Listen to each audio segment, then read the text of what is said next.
तो भारत और अमेरिका के बीच जो ट्रेड वॉर चल रहा था, मतलब एक साल से जो तनाव था, वो अब अचानक खत्म होता दिख रहा है। हाँ, एक बहुत बड़ा मोड़ आया है। राष्ट्रपति ट्रंप ने भारतीय सामानों पर जो टैरिफ है उसे 50% से घटाकर सीधा 18% कर दिया है। और बाजार में तो जैसे एक जश्न का माहौल है। पर क्या कहानी इतनी सीधी सादी है? आज इसी की तह तक जाएंगे। बिल्कुल, क्योंकि ये फैसला जो है ये अचानक नहीं आया है। याद होगा, पिछले साल अगस्त में ट्रंप ने ही ये टैरिफ 25% से बढ़ाकर 50% कर दिया था। अच्छा, हाँ। और वजह ये दी थी कि भारत रूस से सस्ता तेल खरीद रहा है। एग्जैक्टली कि भारत यूक्रेन युद्ध में मॉस्को की मदद कर रहा है। तो एक साल के तनाव के बाद ये कह सकते हैं यू टर्न है। और इस यू टर्न के साथ ट्रंप का एक बहुत बड़ा दावा भी आया है। हाँ, उन्होंने कहा कि प्रधानमंत्री मोदी से उनकी फोन पर बात हुई और भारत रूस से तेल खरीदना बंद कर देगा और अमेरिका से ज्यादा खरीदेगा। बिल्कुल। हालांकि भारत की तरफ से इस पर कोई सीधी टिप्पणी नहीं आई है। प्रधानमंत्री मोदी ने बस 1.4 अरब भारतीयों की ओर से ट्रंप को धन्यवाद दिया। और पार्टनरशिप को अभूतपूर्व ऊंचाइयों पर ले जाने की बात कही। सही बात है, लेकिन हाँ, बाजार और इंडस्ट्री ने वाकई चैन की सांस ली है। तो मतलब इकोनॉमी के लिए ये अच्छी खबर है ना? फौरी तौर पर तो बिल्कुल। जैसे फंड मैनेजर नीलेश शाह ने कहा कि इससे रुपया, इक्विटी और रेट्स मार्केट पर जो एक तलवार लटक रही थी वो हट गई है। और हमारे एक्सपोर्टर्स जैसे कपड़ा उद्योग, उनके लिए भी? हाँ, उनके लिए तो बहुत बड़ी राहत है। उनका कहना है कि अब वो अमेरिकी बाजार में अपने कॉम्पिटिटर्स का मुकाबला बेहतर तरीके से कर पाएंगे। ये बहुत जरूरी था, क्योंकि 50% टैरिफ ने कपड़ा, सी फूड, गहनों, इन सबको बहुत बुरी तरह हिट किया था। तो बाजार और उद्योग तो खुश हैं, लेकिन ये सब सुनने में जितना अच्छा लग रहा है, क्या उतना ही सीधा है या इसमें कोई पेच है? सही पकड़ा। यहीं पर कहानी जो है थोड़ी और दिलचस्प हो जाती है। अच्छा। देखिए, नया 18% का टैरिफ हमें वियतनाम, थाईलैंड और बांग्लादेश जैसे एशियाई कॉम्पिटिटर्स के बराबर खड़ा करता है, जो 19 से 40% के बीच टैरिफ देते हैं।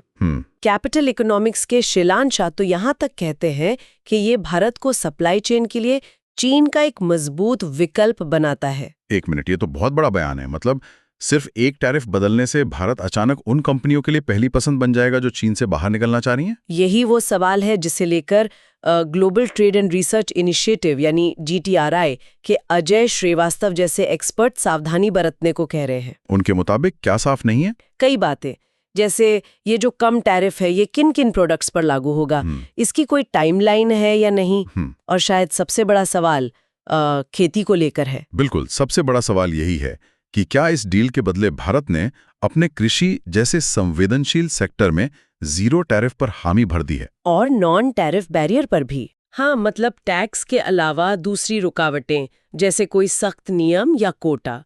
ये जानना बहुत जरूरी है, क्योंकि भारत की आधी आबादी खेती पर ही निर्भर करती है। GTI ने ट्रंप के एक और दावे पर भी सवाल उठाया है ना? वो $500 अरब वाला। हाँ, वो जो ट्रंप ने कहा कि भारत $500 अरब का अमेरिकी सामान खरीदेगा। लेकिन हमारा मौजूदा इंपोर्ट तो $50 अरब से भी कम है। एग्जैक्टली। ये आंकड़ा असलियत से कोसों दूर है।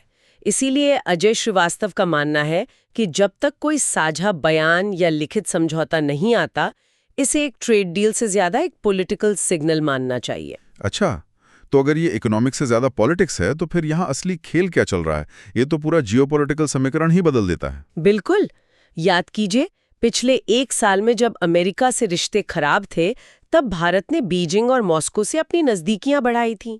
हाँ, अगस्त में तो चीन और भारत ने कहा था कि वो प्रतिद्वंदी नहीं, भागीदार हैं। और फिर सितंबर में शंघाई सहयोग संगठन की मीटिंग में भारत, चीन और रूस के नेताओं ने एक तरह से एकजुटता भी दिखाई थी। तो क्या ये कदम दिल्ली को वापस अमेरिका की तरफ खींचने की एक कोशिश है? बिल्कुल, कई एनालिस्ट ऐसा ही मानते हैं। शीलन शाह का भी यही कहना है कि अगर ये तालमेल टिका रहा तो भारत धीरे धीरे वापस अमेरिकी गुट की तरफ झुक सकता है। मतलब ये सिर्फ ट्रेड नहीं, बल्कि एशिया में पावर बैलेंस साधने की भी एक कोशिश हो सकती है। बिल्कुल। तो कुल मिलाकर ये घोषणा एक लंबे गतिरोध के बाद एक अच्छा कदम तो है, लेकिन असली कहानी अभी सामने आनी बाकी है। सही बात है।